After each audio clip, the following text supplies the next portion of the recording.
Amidst the haunted confines of a dwelling that reeks of paranormal malevolence, an unholy symphony of creaking floorboards and disembodied whispers can be heard haunting the living.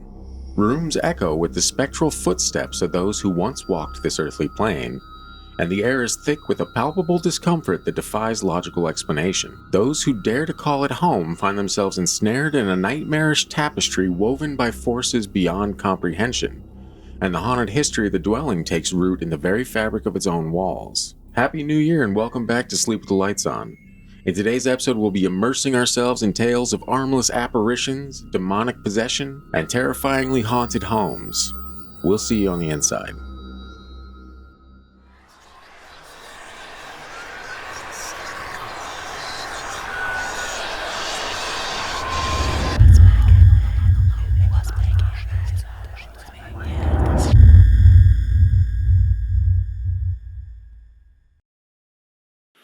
Folks, welcome back to Sleep with the Lights On. Happy New Year. Happy New Year. We're there. We did it. Another year around the sun. Isn't that fun? Yeah, what was your resolution? To get this episode out. To hire producers and film crews and everything so I don't have to do everything myself because it is very draining and exhausting and tiring and depressing and sad. So starting off the new year with a bang, as usual. It's a good thing I don't come to you for positivity. Yep. Well, if you came to me for positivity, this would be a very weird podcast, and that's fine. Honestly, this year, got some big plans for the show, for the YouTube channel, for everything. This show, we're releasing more shows this year. It's going to be one humdinger of a time if you're into that weird kind of stuff, which we are.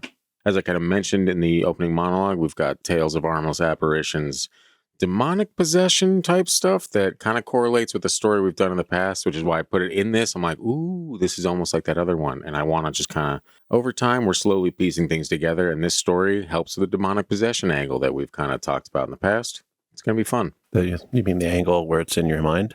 Or that there's really possession? I mean the angle in which we keep on pace with the current trend of this show. Oh, yeah, it's true. That you are incorrect. Constantly. Nonstop. All the time. And that's where we're going with it. Gotcha. Without any further ado, so I don't get 2-star reviews saying that all we do is horseplay and hobnob, let's get into this first story, huh? Just in Time 077, if you're out there listening. I feel like we've heard from this person before. Yes, I'm the host of the show, Christian. No, Just in Time. Oh, you're thinking Justin Timberlake. No, I bet you, though, a lot of people that are named Justin use something similar online. Almost every single one of them. Yeah, it's very gay. Justins. Did I say gay or hey? Gay Justins. Hey, Justins. It's overplayed. Yeah. Okay? Enough with the just in time. We get it. It's been overplayed for 30 years. Yes, it has. Anyway, we're not here to update you on pop culture and weird things like that. And add the nude at the end. Just in the nude. It's better. It's better for Christian if Justins are in the nude. You heard it here first.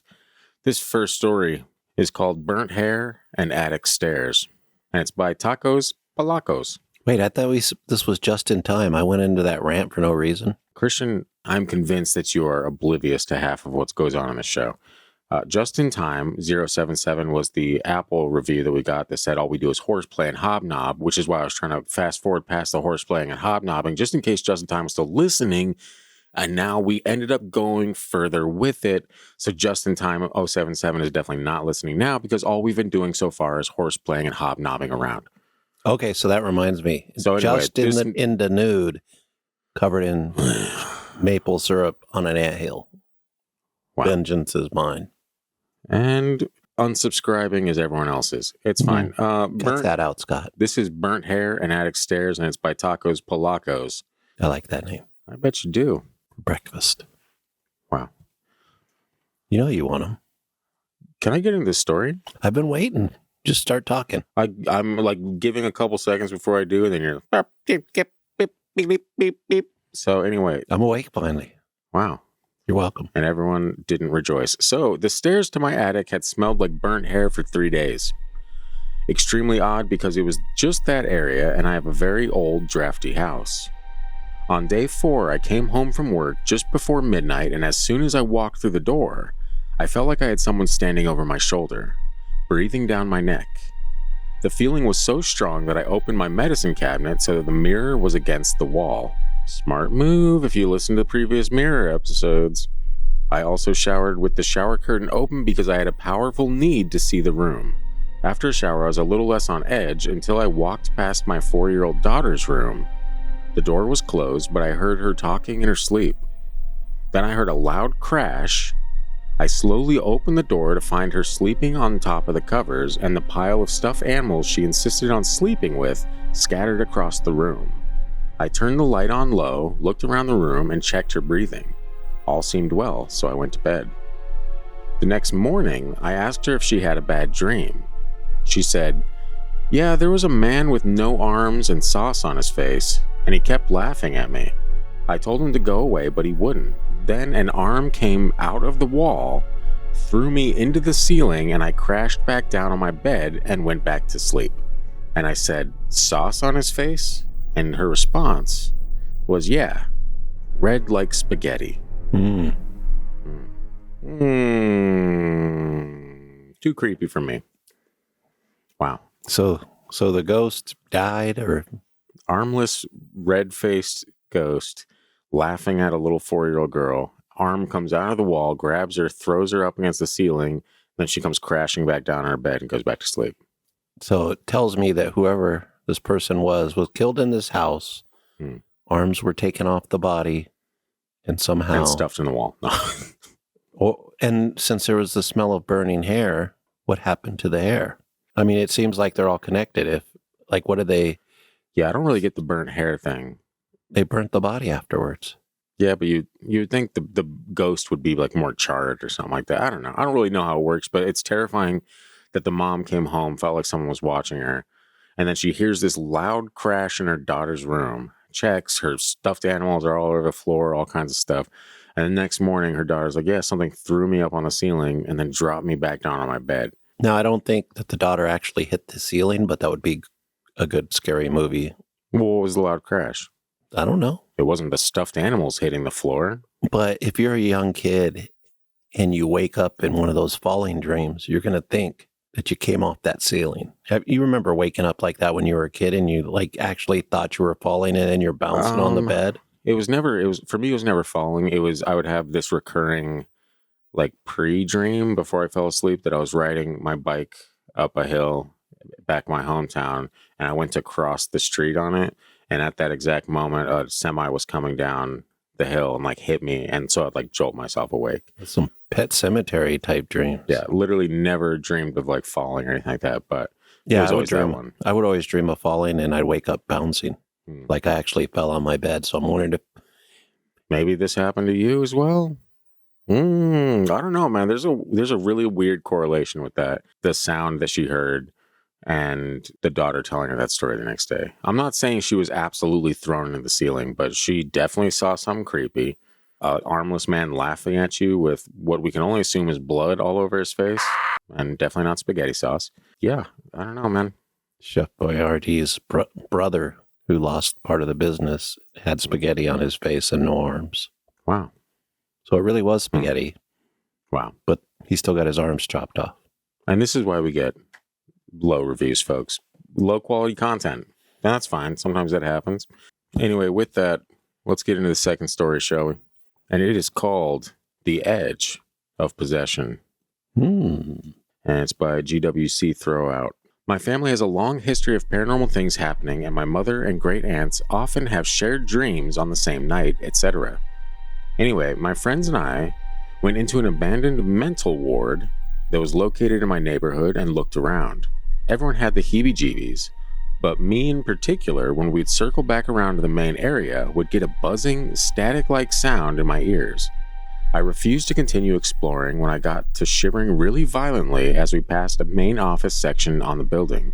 I told everyone I was scared, but really I just felt really, really weird. I felt off for a couple days. My ears kept getting muffled up by the static sound, and I was heavily tired. 3 days later, my boyfriend and I went to a movie, and I kept feeling very uneasy. I squirmed in my seat, got dizzy just from sitting, and when I got up to go to the bathroom, I ran back, literally ran, because I got a paranoid chill up my spine, like I was being stalked and followed. When we get in the car, my boyfriend's chattering away and I begin to feel uneasy and unsafe. My ears become filled with the white noise. I'm losing track of what my boyfriend is saying, but can feel myself nodding. There's something in my head now, having a one-sided conversation with me about how it'd be so good just to be bad.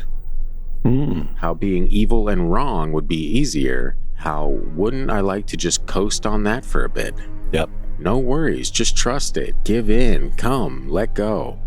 Let it go. In my head, I'm going, no, it wouldn't be. And what the hell are these thoughts? Get a grip. No, thanks. No. I finally kind of give a big push. No, I don't want that. Stop. My boyfriend, who is still driving, has his elbow in my collarbone and is screaming at me, hey, are you okay? And I look at him with huge tears, the biggest I've ever cried, are just pouring down my face. I take a big choking breath and start shaking. He asks me if I need to go to the hospital, if I had a stroke or something. I'm yammering and hyperventilating. I get out that I want to go to the park. He pulls off, and as soon as he's stopped, I run to a huge tree and sit with my back to it, body pressed against it, and calm down. My boyfriend slowly but carefully approaches. He says, hey, why'd you try to jump out of the car? And I said, I what? He said, I was talking about plans and suddenly you weren't answering questions. I looked over at you and you're crying and breathing really short, weird breaths. And when I put my hand on your knee to see if you're okay, you looked at me like you'd never seen me, croaked, and then opened the car door and tried to get out while we were driving. That's why I slammed you with my elbow. Are you okay? I told him I didn't know. He brought me to the ER, and for my heart rate, everything was fine. I went home, ate all the leftover spaghetti we had, took a 30-minute shower, and then proceeded to sleep for 15 hours. I got an MRI 3 days later, and that was fine. I've had weird experiences in my life, but I've only blacked out one other time. But that's the only time I looked back and felt like something bad could have happened. Weird. Does that remind you of any other stories we've talked about? No. I need to make an episode out of them. It'd be like repeating some stories, but the one I'm referring to is actually posted on Instagram, and it was about the couple that moved in that house, and there's a bunch of like dead animals, and like when the snow melted, there's a bunch of like dead squirrels and whatnot in the yard, and then each of them over time apparently has these weird intrusive thoughts like, hey, what would it be like to be possessed, or I want to be possessed, or wouldn't it be cool to be possessed? You know? Yeah. Now I remember that. Yeah, and so it wasn't until they actually talked to each other, they realized that each of them thought they were going crazy because of these thoughts when it was actually happening to both of them. And so when I read this story, I was like, man, that's like another weird correlation for demonic possession via the power of thought.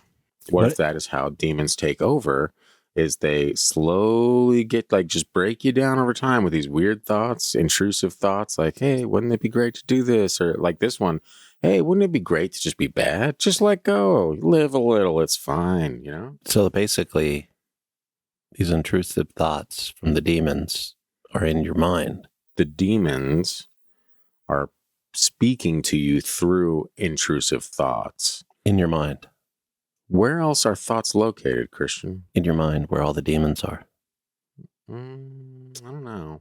We are the demons. Wow. Christian... Oh my goodness. Going back to the beginning, where did this story take place again? Where were they exploring? Mental ward. It almost felt like the buzzing sound in their ears, like they all of a sudden ran into some infrasound. It could be, but it wasn't theirs. It was just hers, you know? Maybe it affected her. I would assume that infrasound would have a stronger effect on some people than others. Just the way things normally work with humans. Some people are...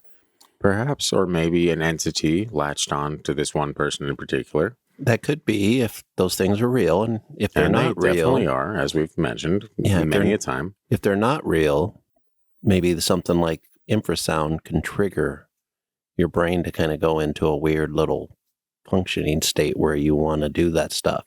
I mean, or it could be demons. It could be.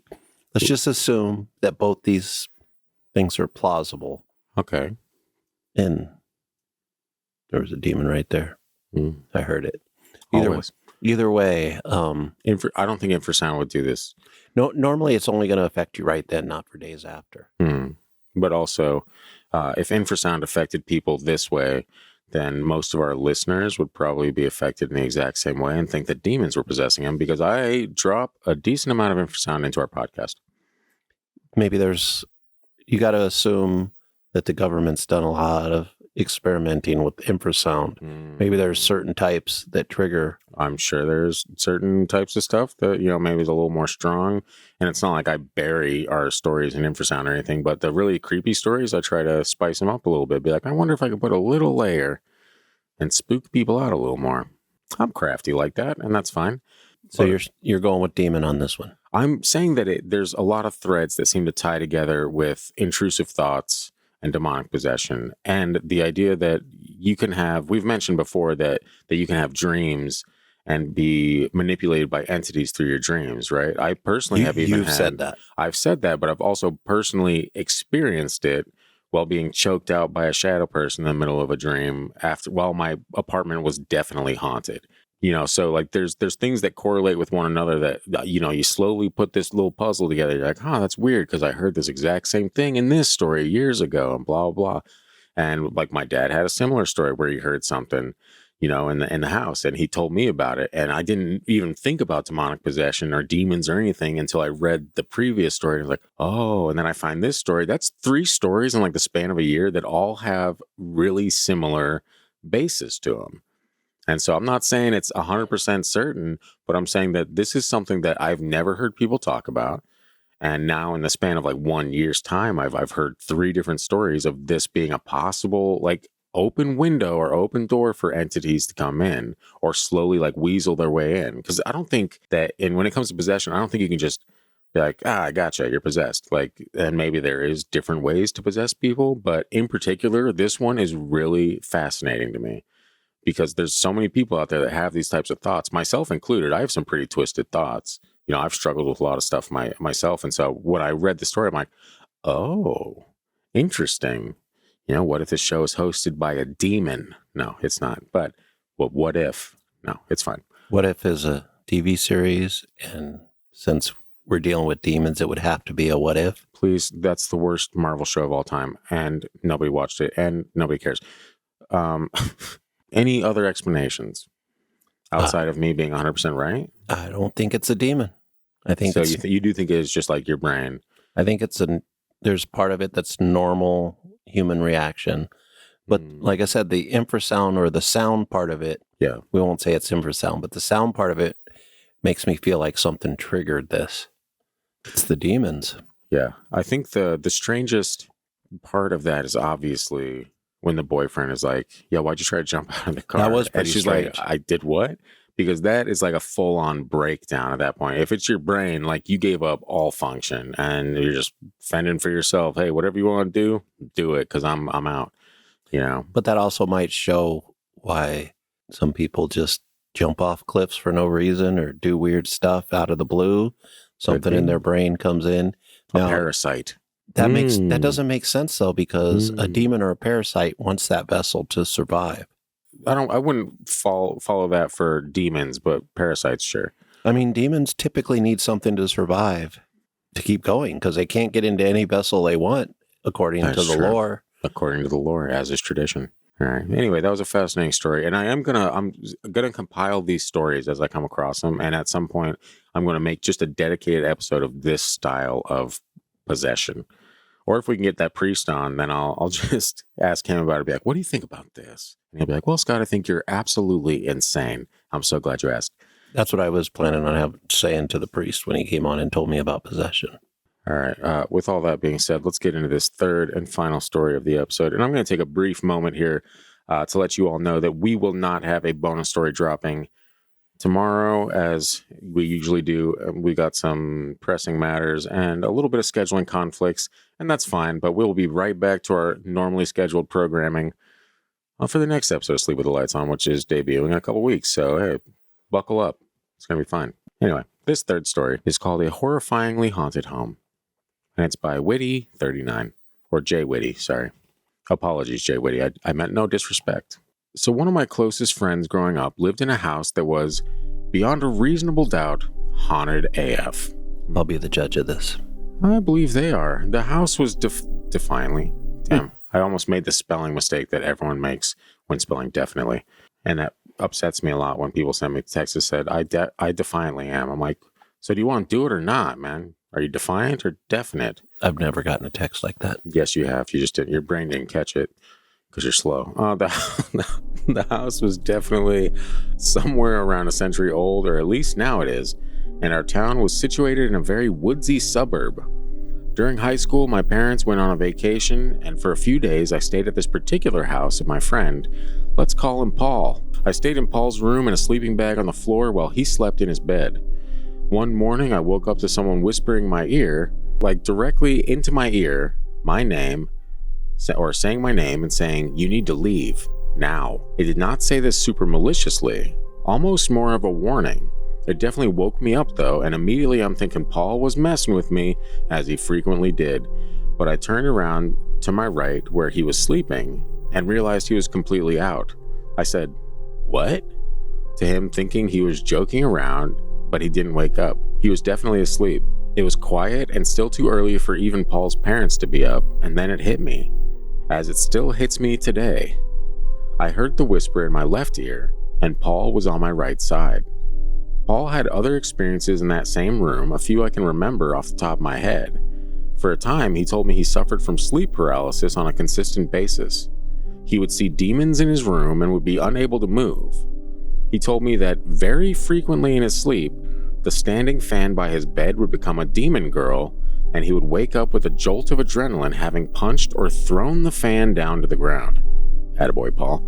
He told me he would sometimes see someone standing in the closet his bed faced, both asleep and awake. Oddly enough, his sleep paralysis significantly decreased as soon as he moved out of that place.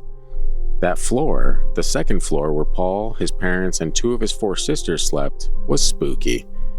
I remember getting weird feelings up there. One of his sisters claimed to see the ghost of a little boy in their bathroom.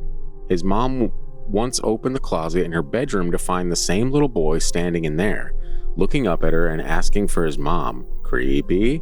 Are you my mummy? Yeah, she's like, oh, hell no. Got 6 kids already, no thanks. I heard about that one when I was in middle school, and it always creeped me out.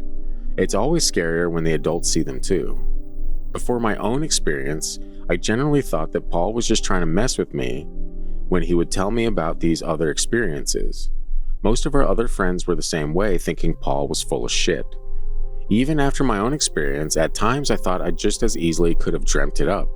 But then a few of those same friends, some of them complete non-believers beforehand, had their own experiences, and that changed my whole idea of the house. Once a year, Paul and his family would take a trip and have someone take care of their 2 dogs. One of our mutual friends came over to do just that one day. When she got there that evening to feed the dogs, the house was dark and empty. For some context, the dogs were being fed near the kitchen, and adjacent to the kitchen was the dining room, which led further away into the entryway, and after that, a small living room. Well, not long after feeding the dogs, she heard a blood-curdling scream, a shriek, coming from that living room like someone was inside with her.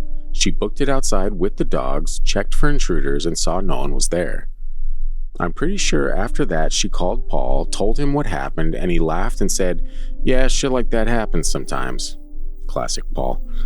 A couple years later, one of the bigger doubters in our group, who thought all of us were full of shit, had his own experience. Paul hosted a fair amount of parties back then, and usually we would use his basement to avoid any sort of noise complaints. So all of us are in the basement having a good time, and this particular friend of ours decides to run up and grab another drink from upstairs. Mind you, this friend is not the kind of guy to get completely messed up, like he'll only have a beer or 2 at most. So for all intents and purposes, he's sober. He goes up, and the ground floor was completely empty as everyone is in the basement. There was a porch directly outside the dining room, entryway, living room area, and it extended long ways across the back of the house. As our friend was walking into the dining room to grab a beer off the table, he sees a tall, grim-looking woman standing on the porch outside, looking through the window directly at him. No thanks. He knows something is wrong because she's sort of featureless and also standing outside, by herself, looking inside. He takes his eyes off her one moment, looks back, and she's gone. A few days later, he tells Paul what happened, and Paul tells him how he and his siblings have seen that same woman before, and our friend becomes a believer. The basement was creepy as hell, but I can only think of one thing that ever happened down there. It was more of a storage cellar than anything. We still used it for parties and just generally hanging out, but it was so cluttered with random shit that the whole areas of the room were completely cut off. At some point in college, this one summer when I was back home, Paul and his family were doing the annual Throw Old Shit Away Fest, and he openly invited some friends to come help. I came one day, and when I got there, Paul's dad nonchalantly told me, "Hey, you get to see the secret room." Turns out that in the far corner of the basement, behind a bunch of clutter, was a little storage closet nobody, besides maybe Paul's parents, knew about. We investigated it that day, and in it we found a bunch of random old shit. I can't remember everything exactly. I don't even know if Paul's family knew what this stuff was, but among all of it, I specifically remember finding this very old-fashioned music box. You know, like the one in The Conjuring with the dancing ballerina, that kind of thing. We decided it was creepy and didn't want anything to do with it and left it in that closet. Well, on a different day, when I thankfully was not there, Paul and another friend were cleaning out the basement when suddenly that same music box started playing by itself from behind the door of the closet. They were alone and had not been in that closet all day. They bolted up the stairs. At the top of the house, there were 2 small bedrooms, both belonging to Paul's older sisters. This is the last one I'll share, as it's the story that stuck with me the longest. The second oldest sister once had a vivid and intense dream in which she herself was being exorcised. A demon was being forced out of her as a group of priests were standing over her convulsing body, shouting verses at her, and she remembered it just being crazy intense. After enduring this for some time, she suddenly jolts herself awake and yells, and at that precise moment, a rosary she kept hanging on her wall flies from its place, crashes to the floor, and shatters into a bunch of pieces, completely on its own. She was covered in sweat and completely terrified. No one else was in the room. So yeah, that place was definitely haunted. That's a lot of experiences for one house, man. It is. I especially like the part where the non-believer sees a grim, tall, creepy lady outside staring at him, and is like, well, I guess I believe in weird stuff now. Anyway, back with my beer and the party. Huzzah! Just makes me wonder what happened to that house, and maybe somebody needs to do some research. Yeah, that's like some Hill House vibes, you know what I mean? You remember that tall guy? Yeah. It's the creepiest one, man. When you first see that tall guy walking with the cane through the hallway, you're like, oof. And there's always a little boy. Yeah. Actually, the creepiest one was the girl that ended up being, well, spoilers, I'm not going to ruin it for people, but you should, if you haven't watched Haunting of Hill House, you should definitely do that. Wild story. That was pretty good, even for a skeptic like me. It was a nice long one. Your favorite. Yeah, fun story. Yeah. Oh, man. I don't know. The world's a crazy place, man. It's a crazy place. And I hope you get to see ghosts at some point. I hope you get to take a walk on the strange side. You know what I mean? You've seen the devil. No big deal. I saw what my brain said was the devil, and he looked like... What else is going to say it's the devil? Your shoes? I think I remember talking about how it was like the... Spam can. Yeah. Or a little devil, whatever it was. Sure. Some kind of strange meat from back in the day, in the 70s. Scott, grab that sound clip. What kind of strange meat? Wonderful. I wish you'd grab some sound clips of you saying dumb shit. I have several. Copying me. It's not even real. But anyway, back to the haunted house. I don't understand when you're trying to explain away the voices. Are the voices more like the stone tape theory, like just like thoughts floating through the air? Like you're picking up air, like sound waves or something like that? Yeah, that but it's maybe thought waves. I don't know. I mean, obviously, I don't know. I mean, I don't know either, but it's definitely got to be that over ghost or demons. No, it doesn't have to be that. If we want to be safe, it would be. Sure, but we don't want to be safe. We want to be correct. We want to be possessed and haunted for the rest of our lives. Yeah, that's the stuff Some people choose that. I do not. Well, I choose life. Well, some people aren't losers, huh? Right. No. Did you have a favorite story from this episode? The last story was kind of fun, even though it's kind of spooky. Yeah, it's kind of long-winded, but there was a lot of ground to cover, so it's understandable. I felt like somebody just needs to take that little bit and make it a movie. Actually sounds like it probably already has been several different movies, you know what I mean? Like there's a lot of the normal. The secret room is kind of weird.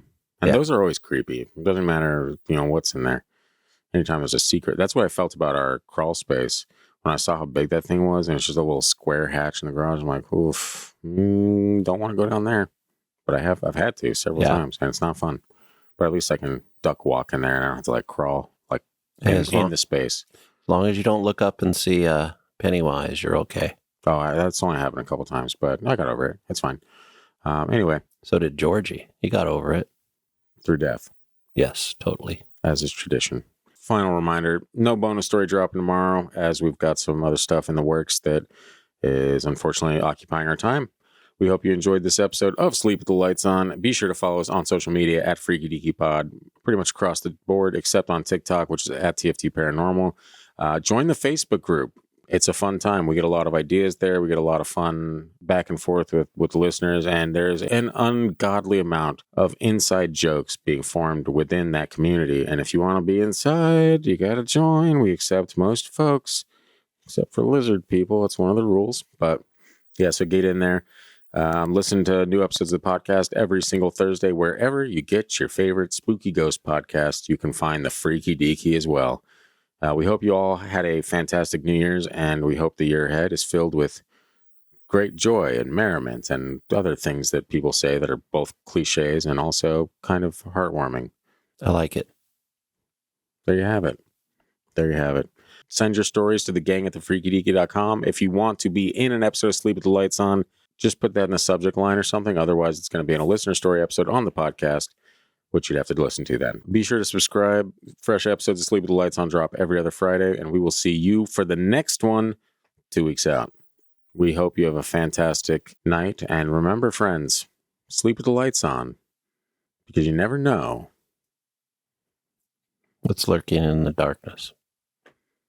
What's lurking in the shadows. Wow. Am I a joke to you, Christian? I'm just so confused. Sometimes you ask me and sometimes you don't. I don't know whether to be prepared or unprepared. I'm just going to print it on Just stick it up there. Yeah, it's going to be behind me. It's going to say, what's lurking in the shadows? And it's going to have a comment, say dummy after it. That's what I said. I said what's lurking in the shadows. After you said what's lurking in the darkness. There's no proof of that. Well, I didn't cut it out, so there actually is. Isn't that fun? Anyway, have a good time. Enjoy yourselves. Happy New Year. Fireworks or something. Make something cool right here. Goodbye. Be scared